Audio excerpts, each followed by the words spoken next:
You know, when I was your age, I used to have these awful nightmares. It was real. See? No monster. Welcome to Should You Watch This with the Popcorn Priest, a weekly podcast for movie enthusiasts, current and ex-movie theater projectionists, new and old friends. Take the time to talk about a movie that we just watched and answer that very question, should or shouldn't you watch this? I'm out of breath. I can't believe we are here. 12 movies, 6 Alien movies, 4 Predator movies, 2 with both, 24 podcasts with over 12 and a half hours of reviews and rants and raves of our Alien and Predator extravaganza. Join us as we close out this saga, brought to you by arguably the definitive experts of all 12 movies, partly because we are the only ones crazy enough to do it. Yes. You're welcome, the internet. In space, no one can hear you scream. Ooh. On Earth, it won't matter. Ooh. Lame. That's the lamest thing ever. Thanks, tagline. Ladies and gentlemen, join us for the second helping of dessert that maybe you shouldn't have eaten. The second in the second movie Predator Alien mashup, which might have been just too many. One of 2 of our review of Alien vs. Predator, Requiem. The rematch from 2007. Before the trailer, what does Requiem mean? Dude, I was just going to ask you that. Funny, I should ask myself. I looked it up. I don't know. This is the definition. And tell me how there's any connective tissue to this definition on the internet. I love it. This is number 1. A mass for the dead, like a mass. A mass, like a M-A-S-S. Group of meeting. Yeah, okay. A solemn chant, such as a dirge. A dirge? D-I-R-G-E. Yeah. For the repose of the dead. B, something that resembles such a solemn chant. 3A, a musical setting of the mass for the dead. B, a musical composition in honor of the dead. Are they just saying that maybe this is like a massacre? I don't know. Is that where they're... I guess all I can do is do a chant. Nobody knows what it means, but it's provocative. Here is my chant for Alien versus Predator. Alien versus Predator. Yeah. Soundbite that shit, dude. Yeah. Suck it, Requiem.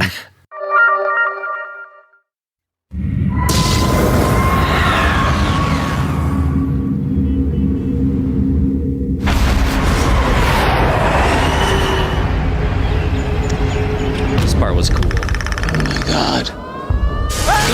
Call the National Guard. We have to evacuate the entire town. Some came after us. What came after? I don't know. Go! Hold on! Rated R. Opens Christmas Day.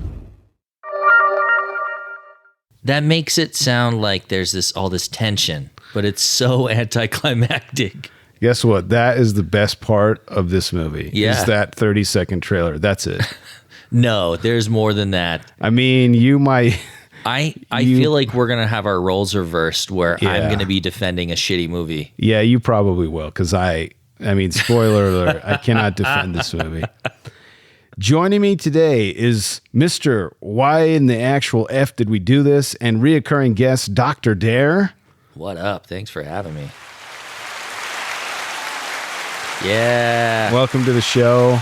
The last movie of this crazy journey. No, I'm going to say quest that you started us on. This is a quest. It has been a requiem of sorts. The word of the day.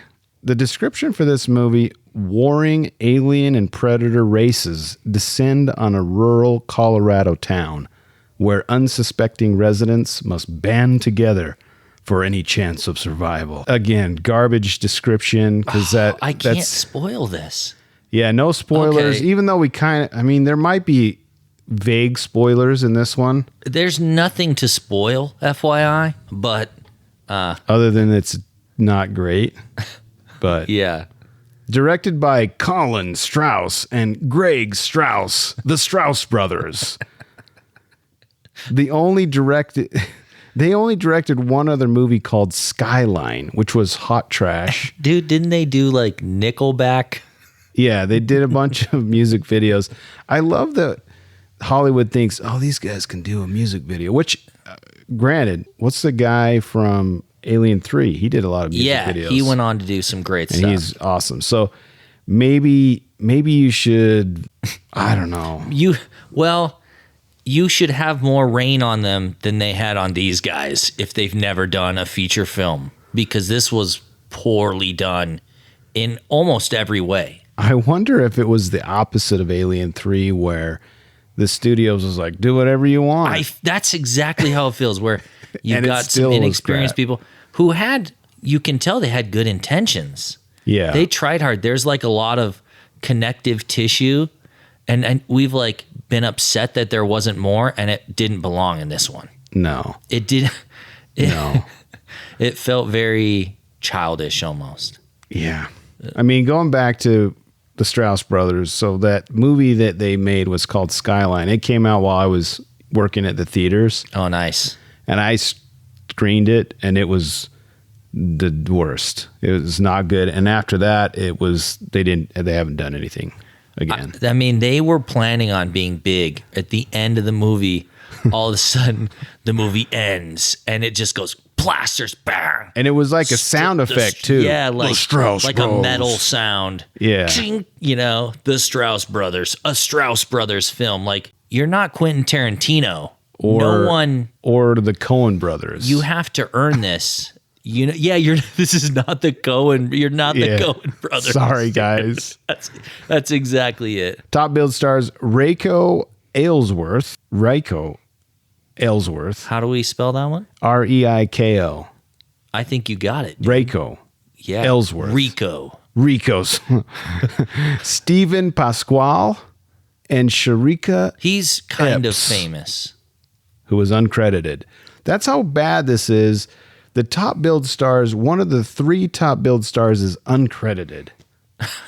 One of the 3 top billed? Yeah. There's only 2 top billed stars. Exactly. The third one, they're like, well, we got to have another one. This one wasn't even credited in the film, and they put that at the top. There were no famous people. My wife and I watched this, we even commented that they were only like B-level good looking. They were all kind of like off-brand stars. Well, and It was weird. I feel like, and I'm going to bring this up next week. Okay. I mean, there might be some pre-beefs, but We can't help it.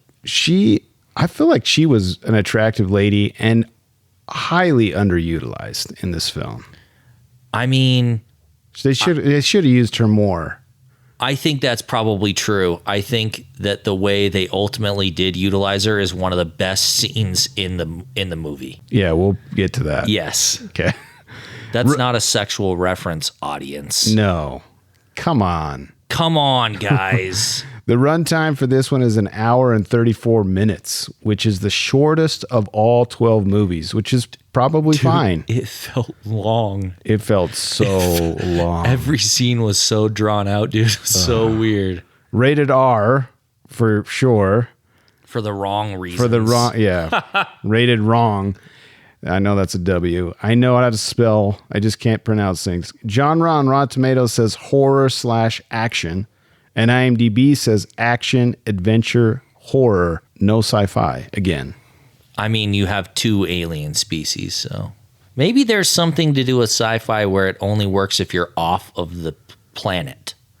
I mean, I guess. Like if an episode of Star Trek took place on Earth, it's not sci-fi anymore. Yeah. Didn't you know that? No. So I looked this up. We might not be able to get through this. And this was a request from you, Dr. Dare, that we figure out what these definitions of these genres mean. Exactly. Yes. And exactly. so I looked it up in IMDb. There's a genre definitions. It's deep. It's deep within their website. I challenge you to go find it, listeners, because maybe don't. It's Link not it worth in the podcast Yeah, somehow. it's not worth your time. But there's 28 genres. Let me just read them to you. Okay. Action, adult, adventure, animation, biography, comedy, crime, which I always love it when they just say crime. This one is crime genre. Okay. That I want to get into. Documentary, drama, family, fantasy, film noir, game show, history, horror, musical, music, not sure the difference between those two, mystery, news, reality TV, romance, sci-fi, short, sport, talk show. What? Maybe it's a genre for TV. I think a lot of these won't be able to stand on their own. They're to a company. So you could have a music documentary. It's not a musical, it's a documentary about music. And maybe talk show is going to be more related to TV titles on IMDb. Yeah. But anyway. Yeah. And the last ones are thriller, war, and western.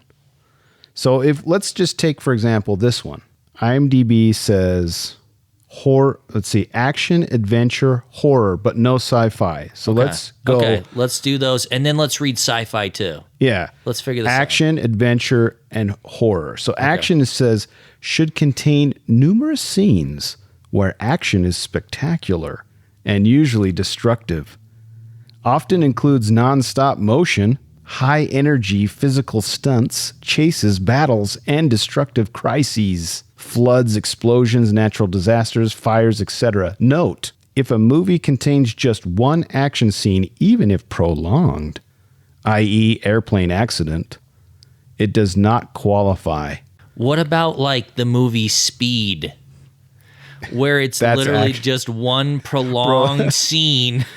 They do give examples. Examples are Die Hard, The Avengers, and Wonder Woman. Okay. I wonder how much they had to pay to be the examples. I don't know, but probably none if you can't find this page. So what was the other one? Action, adventure. Adventure. Okay, adventure should contain numerous consecutive and interrelated scenes of characters participating in hazardous or exciting experiences for a specific goal. Often includes searches or expeditions for lost continents and exotic locales.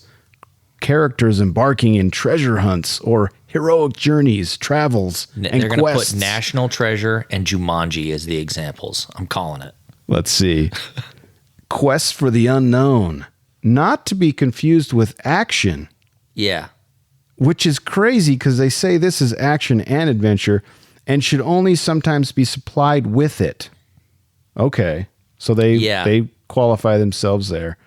Examples are Goonies. Dang it, that's perfect. The Lord of the Rings, Fellowship of the Ring. So good. And Life of Pi. Those are the three examples. Okay.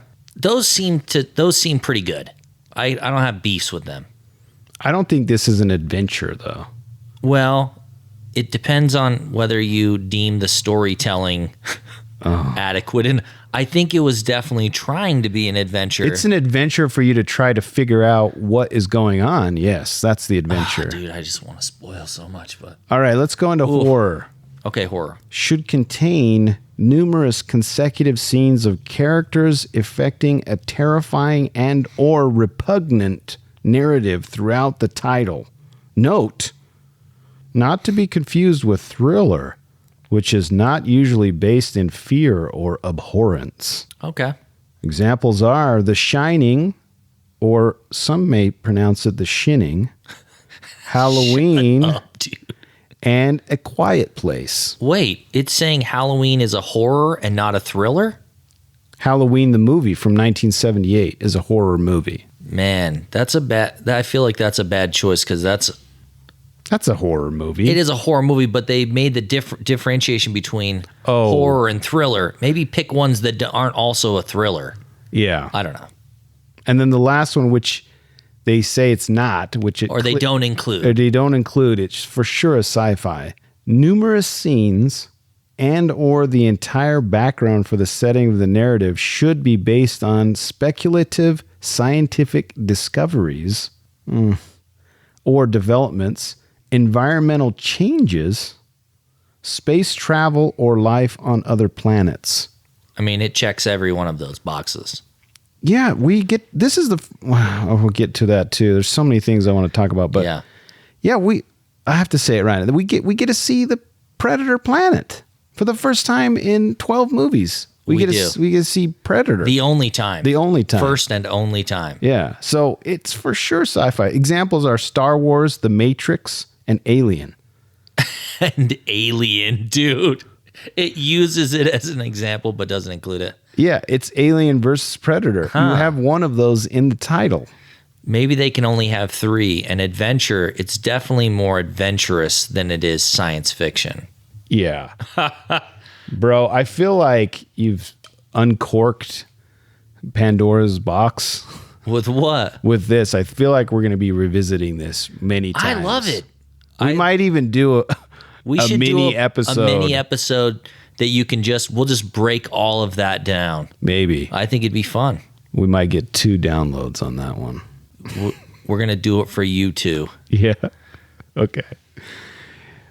Speaking of IMDb, the rating they give this is 4.6 out of 10 from 122,000 reviews, the lowest of all 12 movies. This trend of breaking records is not going in the right direction. Rotten Tomatoes, 12% from 77 critics and 30% from 100,000+ audience ratings. Yeah. Where to watch this right now? The time of this recording, you can stream this on Amazon Prime. Yeah. Is that where you watched it on Popflix? No, I watched it on Prime. Peach got it set up for me. Oh, really? Yeah, it was our date night movie on Thursday. Oh, nice. Yeah, so she had just rented it. It was on sale for $2.99. You could also buy this gem down from $8.99 to only a steal of $7.99 on Amazon Prime. It was on sale. Of course it's on sale. It should have been free. Or you can purchase the 2-pack like I did for the low price of $4.67. Or you can watch it permanently at Popflix. If you choose the highest tier of our Patreon account, you can have access to the Popcorn Priest permanent collection. Go to patreon.com/Popcorn Priest for details. All right. I still don't have a soundbite for this. I'm going to make it up right now, and I might sample myself. Okay. Es tiempo de leer las revistas de las películas. I don't even know if that's the real word, but we're going to read reviews. We're going to read reviews. All right, I pared these down this time. Remember when chest bursters were scary? Was the title of this review. Oh, man. 1 of 10. From Hitchcock the Legend. This review was given in 2008, so a year after it came out. Hitchcock the Legend. This stinks. It really does. And this coming from a man who owns and loves many a cheese-filled BZ movie. What is BZ movie? Like a B movie or a Z movie? I've never heard of Z movie. I've never heard that either. I don't know what you're talking about, Hitchcock, the Legend. Although I would in no way say that AVP: Alien vs. Predator 2004 was a good movie. I believe you're wrong there. Again, I have a tiny soft spot and found it watchable at least. This hack job makes that film seem like the pinnacle of creature feature nirvana. Wow. The pinnacle of creature feature nirvana. There's the tagline. Next one is about as much fun as Piles. What? About as much fun as Piles. Piles is like a skin disorder, isn't it? Oh my gosh, I have no, I did not know that. I'm a priest, not a doctor, okay? Yeah. Dodger-9 gave it a review in 2008. Says bad characterization, outrageously poor direction, and a stunningly retarded idea of what passes for horror. What year was that written, dude? 2008. A stunningly retarded. The Strauss brothers may know their way around an effects unit, but their woeful lack of intelligence in the script department defies belief. If Alien and Aliens were the high point of the saga, this is a subterranean embarrassment. It featured more plot holes than Swiss cheese. If a friend brings it round on DVD, make sure they pay your electric bill. Avoid it like a skittering face hugger. This is the worst review I've ever heard. Why do people write reviews like they're Old English?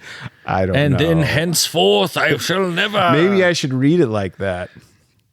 Yeah. Do it. The next one is a 1 out of 10 stars as well, titled, Let Me Tell You Why You Won't Like This Movie from Robo 8. If you've had your brain removed and gets off on gore, be careful there's... All right, I can't do it. If you've had your brain removed and gets off on gore, be careful that there is no residue left of your brain, because it might then hurt from all the sucking this movie does. What? To sum it up, unless you need gore to survive, and this is the only movie left on your deserted island, stay away from this piece of shit. And he spelled it. Yeah, he spelled it like that. Shit. He just totally redeemed the whole review right at the end. Shit. All right, now we're going to give some better reviews. Okay. The contrast, okay? Were there only like 2? Not many. The title, Incredible Movie, Great Sci-Fi. Whoa. The humanoids are the stars. Oh. Bring on Godzilla. What? This is from PWNYCNY. Was that just the title to the review? That was the title. Whoa. Here's the review. And I'm going to read all of it. I'm sorry. So if you want to I'll skip be ahead quiet. 15 seconds, go ahead now, listener. Don't do it. Alien versus Predator? Humbug. Predator wins all the way. Let's make it a fair fight. Predator versus Godzilla. Now that would be a fair fight. What? There's no way Predator wins Godzilla. I mean, you don't know that. Godzilla would just... Predator's like Batman, dude. How much time does Predator have to prepare? I don't care. He's still going to die. Yeah, dude, no. Godzilla would kill him. Or what about Predator versus the Wicked Witch of the West?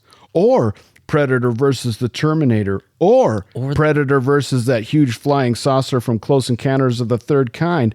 Or Predator versus the ghost from Ghostbusters? Or Predator versus the alien from the original movie, which was the meanest and nastiest alien of them all? Or what about Predator versus the giant mantis?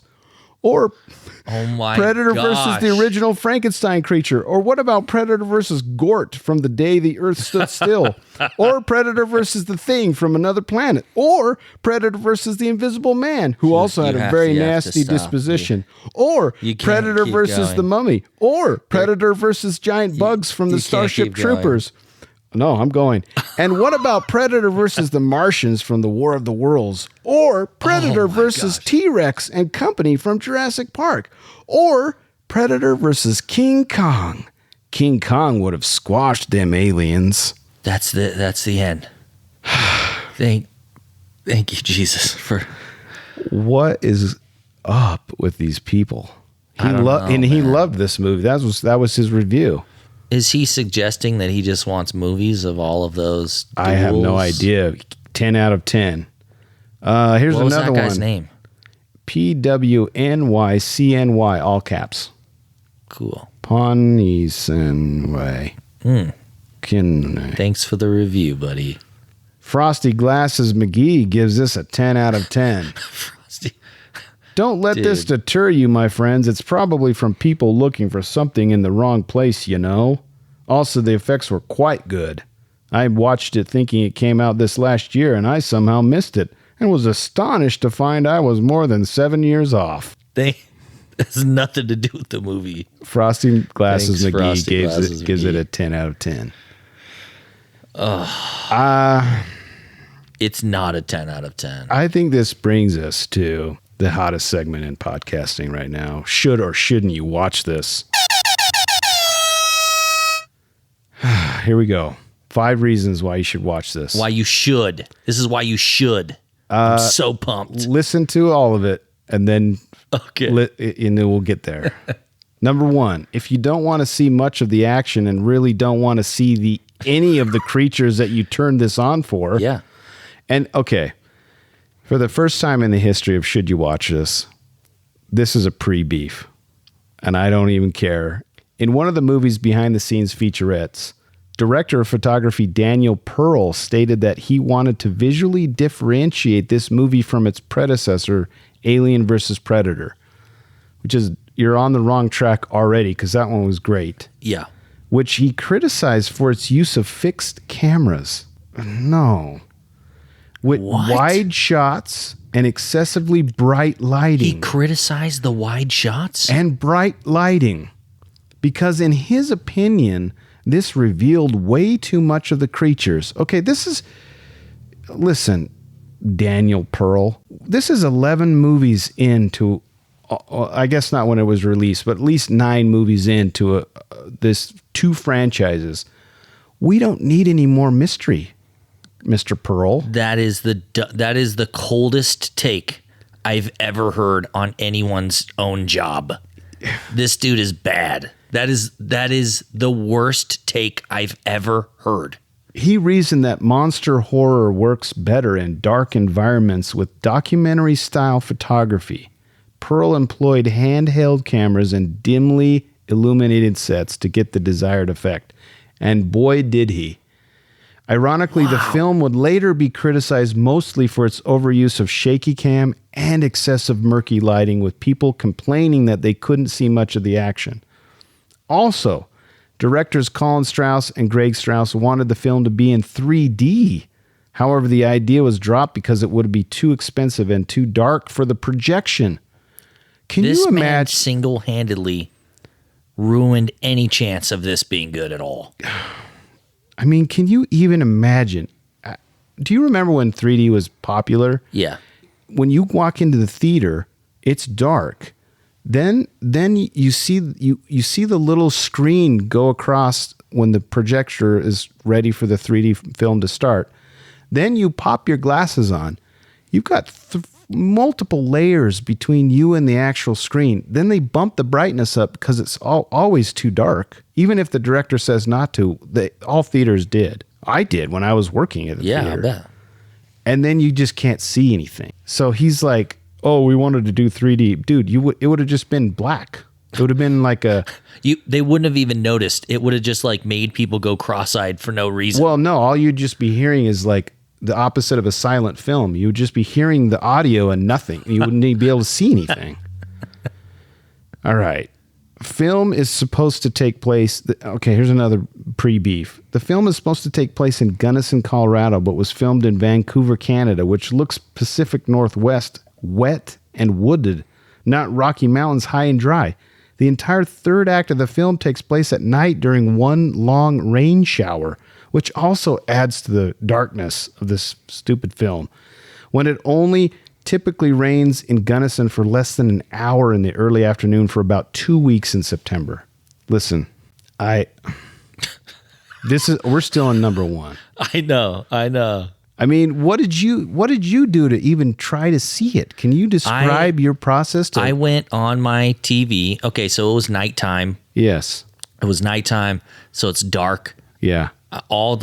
Every light on the floor of my house, I watched it off. Okay. And it's night, you said, right? Yeah. Okay. And then when it got to one of the first scenes, this is not a spoiler, there's a dude walking through a forest. Yes. Where it's really black and it's like almost impossible to see. You're basically just watching like black silhouetted foliage and shapes.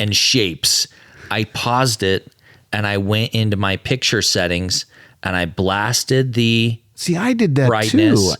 too. There was something else that had to do with it being bright. Like contrast or something? No, and then I turned the contrast down a little. Oh, okay. I read that one of the problems was not just how dark it is, but they had turned the contrast up. Oh. And so I thought maybe that's making everything dark look the same and so I turned that down a little bit and I actually could see everything. Even when they were in the sewer, I could see it. I don't know if I'm jealous or... It made the movie better. Chris and I watched I'm the Popcorn Priest. The Popcorn Priest and I watched this at work one day, kind of middle of the day, and it was impossible to see. We got through like 20 minutes of it, and we're like, we got to turn this off. It was impossible. I'll tell you, it was a complete night and day difference from that experience. Really? And it made the parts of the movie that would have been good if they were brighter, way better. Specifically the stuff you want to see, like the fighting and all of the alien tech and him repairing his, doing all that kind of stuff, I could see really, really well, which did really make it a much better film. I'm not saying it was good at all. Yeah, because that's frustrating. We talked about this the last movie. We talked about Ian White and his brilliant performance 100%, as the Predator. I was pissed that I didn't get because he reprises his role as the guy in the suit, and we couldn't see him fight. Some of the fights were the coolest. I mean, it was some of the coolest fight scenes that there are. I mean, it was really neat. He's fighting multiple at the same time. Yeah, I mean, shoot, I'm going to spoil it, but you shouldn't have to have a tutorial, a manual on how to, like a 20-step process on how to watch your film. I mean, I'll just spoil my rating in the sense that no matter how much redemption my finagling of my settings gave the movie, because of the poor effort by the lighting guy and the directors, you shouldn't watch this. And it deserves a 1 of fucking 10, because even if there was great acting and great everything, if you can't see it, then there's no point. So it really is. I'm looking forward to next week, your redemption, because I bet you have more than me. Yeah, I bet I do. So look forward to that next week. But we still got to get through the 5 4 reasons. more. Okay. 4 reasons. This is number 2. If you like it when they break all the rules from the past 11 movies, and we'll get into the ways that they break the rules. Like, it's so frustrating. Might be my worst. That might be my biggest beef, dude. Because we love the rules. Those are awesome. And it's okay if you want to break 1 or 2, but explain. Okay, well, all right. Moving on. 3, if you were mad that the last movie was too soft as a PG-13, well, the pendulum has swung way to the other side of blood and gore and needless killing. 100%. Get your ponchos on. Get your ponchos on. Number 4, if you want to be thoroughly confused at the plot and the unwarranted cuts back and forth between characters that, quite frankly, you would rather they all die, and you're cheering when they get chest bursted or nuked, then jump right in. There are people, and my wife, while we're watching it, she's like, they're only introducing these people so that you'll be sad when they kill them. But I wasn't sad. But we weren't. But it's like, they don't serve a purpose except to be exterminated. There's a couple of death scenes that I was surprised by, but I was like, oh, well, I guess we don't get to see her. Otherwise, they wouldn't have introduced her, I guess. Yeah. And last but not least, number 5. You know these cheesy T-shirts that you used to be able to buy at like vacation spots that said, I survived the fill in the blank? Then if you feel like you have to say, I survived the 12 movie extravaganza, then this is for you. Dude, we should make T-shirts. I mean, that's the only other reason why you want to watch this last one is to say you're a completionist. Like I did it. And you know what? That might be the best reason. Don't puss out now. Yeah, if you've watched 11. You gotta put in the work here. Should you watch this? Under normal circumstances, no. But you've made it this long, do it. It's part of your rite of passage. Yeah. No one said it would be easy. To get to the Prey, which comes out this year in the summertime. Yes. And please, it can't be worse than this. It can't be worse than this. I don't think it's possible to be worse. Oh man. I'm looking forward to that. And we're going to review it. It's going to be great. Being us having this much knowledge. We're going to get every single Easter egg, every reference. We're going to get to the fucking chopper, guys. Yeah. All right. Any other reasons why you should watch this? I mean, if you can twist your TV, it had some of the coolest the coolest scenes involving the monsters. Yeah. It really did. I know that you can't see it, and so the directors and everyone else doesn't, but Ian White did great. Mm-hmm. The special effects team did great. And the guy if you could see it. I think his name's Gilliam something. There's a guy, Gillis, who is in the alien suit since like Aliens. Oh, wow. He got in it And, wow. He's been performing in the suit, the alien And he was suit. in this one. And he was in this Very one. cool. And They did a great job. He's a great It almost looked like you were performance actor. watching two different movies. Anytime you saw a human, the movie was terrible. Oh, man. I wish I could say better things about the actors, but anyone who didn't have a face, who was behind a mask, was great. Yes. Everyone else, garbage. And it was garbage writing. It was garbage casting. It was just Yeah. garbage across the board. Yeah. Well, let's get into by the numbers. For God's sakes, just give me the damn number! I'm excited for these. Usually movies that we don't like have more. These are more interesting. We'll see. Wait, don't. I need to guess, Chris. All right. What's the estimated budget for this film? 40 million. What was it? You got it right. 40 million. Oh my gosh, Exactly. yes. I did not look that up, I swear. I don't believe you, but I'll give it to you. That's fucked up, man. That's fucked up. So this one made, I guess, It was the third highest, so like 130. 128 million. Yeah. So very good. Yeah. And we talked about this. Yeah, I kind of multiple knew that times. one. Yeah. I guessed lower than I would have on the first one because you had said earlier that there was a big gap. So I did kind of cheat from something you said, but And really, this only was $30 million short of the second one, which is The Predator, and then AVP. well, and that cost more. That was Yes. like 60 million budget. or something. 88. Yeah, so it netted more. It was more profitable. Which is insane that it made so much money and yet it still killed the franchise. Well, it's what we talked about, I think, where all of the fans wanted this to be good. It's two fan bases. Yeah. It's a time where it's easily accessible. Everyone can go. There's more theaters. So it's set up to win. But no one went and saw it twice, and everyone swore off seeing these movies at all after they saw this shit. Which brings me to my next, it's almost a puzzle in the numbers. Guess how much money this made in DVD sales in the United States only. Is this outside of the box office? Probably like I'm guessing that 25 million. oh my gosh, it's 27 million. I would have Dude. never have guessed that. Dude, you know I didn't look that shit up. You know No. I'm not researching DVD sales, bro. I mean, I don't know if that's included in the 128 million, but that's staggering. It feels like that's exactly where you would buy this. Maybe you didn't see it and you're like, oh, I'll buy that DVD. It's worth $10. It's in the $5 bin Yeah, at dude. Walmart. Like, Well, no, because back in the day, it was probably the $9.99 oh bin. yeah. Yeah. So you're still, It's staggering. yeah, dang. And we already kind of spoiled this. I don't really want to apologize.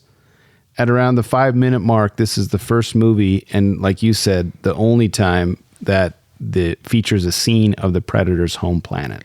I paused it. Which I did too. I was like, I rewound it and I watched it like 6 times. 'cause I was just like, paused oh, it cool. and got up and walked up to my TV. I did. Dude. I watched it on my iMac because I wanted my the brightness. I wanted my eyeballs to be as close to the screen Yeah. as possible and turn the brightness up as possible. And I paused it and I was like, oh, look at that. This is It's like weird, shitty condos. It almost had the Like same concrete. orange.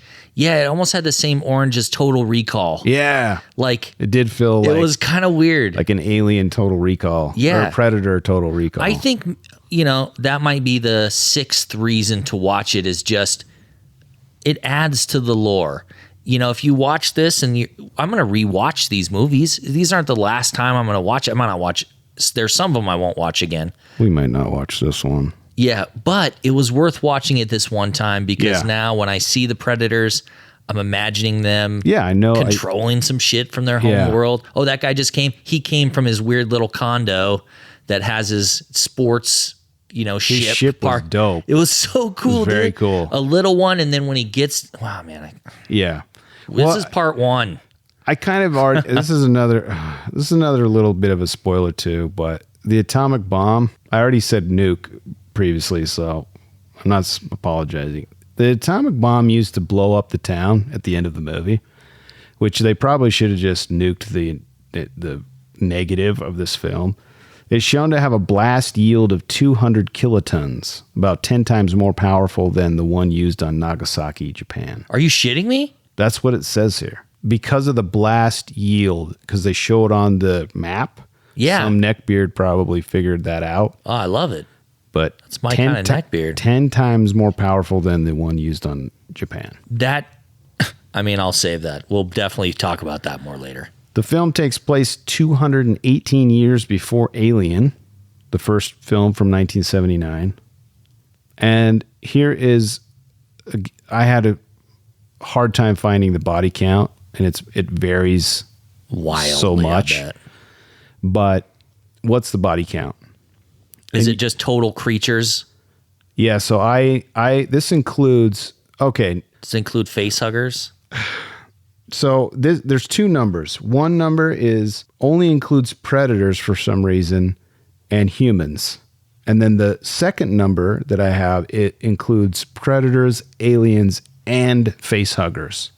And humans. And humans. So there's know, two man. numbers. Like, as low as 25 and as high as 50. You're wrong. That's awesome that you're wrong. 61. That's the low. Is the low with predators and humans. I guess it literally did kill. There's so many humans. We can't. So many humans. Lots of humans die. That's on me. Yeah. And then 102, that includes predators, aliens, and facehuggers. That tells you how many creepies or crawlers. Well, that's one of the craziest parts of the movie. Yeah, I just don't understand. Like, we get so many creatures and we can't see them. Yeah. I see. That's the thing. I could see everyone. I know. I'm sorry. I don't know. My TV, I couldn't get my projector to go super bright. I wonder if Amazon changed the. Oh, maybe because people were complaining. Yeah, like I wonder could if see they them modified doing that. it. Yeah. Because like they don't like people complaining about stuff. If right? you buy it and you can't see it, they're going to get chargebacks. Yeah, I bet they altered it. Yeah, I thought about that. I meant to bring it up, but I wondered if that Conspiracy was theory. one of the reasons. Yeah. Because I really could see, once I adjusted that, and it was like 2 seconds into the movie, I didn't even think about it being too dark at all. Well, I should have come to your house then because I had a horrible experience. I still have it for like 8 more hours. No, I say no. Any parting thoughts before we move into next week? We're going to come back Dude, next I'm going to week. change it to you should watch this. Wow. I'm changing it to you should watch this. Only if you can somehow do what you did. I'm just going to venture to say that you should watch it on Amazon, probably, and no one who's listening to this podcast right now is anything but diehard enough to where you should watch this. All right. If you don't like Alien and Predator, you won't like this. I can get on board with that. Yeah. Although I still say don't. It's good that we disagree. It's cool. That's fine. At this point, there's going to be spoilers. So do your homework. Listen to this one. If you really want to follow Dr. Dare's advice of watching it, go watch it and then come back next week. I mean, you could just listen to the next podcast and then watch it. It's so that's probably it is terrible true. enough that I don't even think you could spoil this movie. No. You know what's going to happen immediately. Nothing And it cool might be really even, fucking it happens. might actually be better if you listen to part 2 and then watch it. Okay, we flip it. For the first time, you should actually listen. Yes. You should listen to the podcast and then watch the show. All right, I agree. Good call. I'm on the social medias. I dare you to message the great Popcorn Priest at Popcorn Priest. I love movies and would love it if you'd share the love. Share this with the movie lover in your life. Another way to support the show is by throwing a few shekels at the priest. Visit patreon.com/Popcorn Priest and see what extra perks you can enjoy. Lastly, the easiest way to support the show and the most free is like, subscribe, and give us a 5-star review. Easier than starting your car. As always, thanks for listening. And thanks to my guest, Dr. Dare. Thank you so much. Thank you so Always much. a pleasure. And join us next week for part 2 of AVP:*R. See you next week.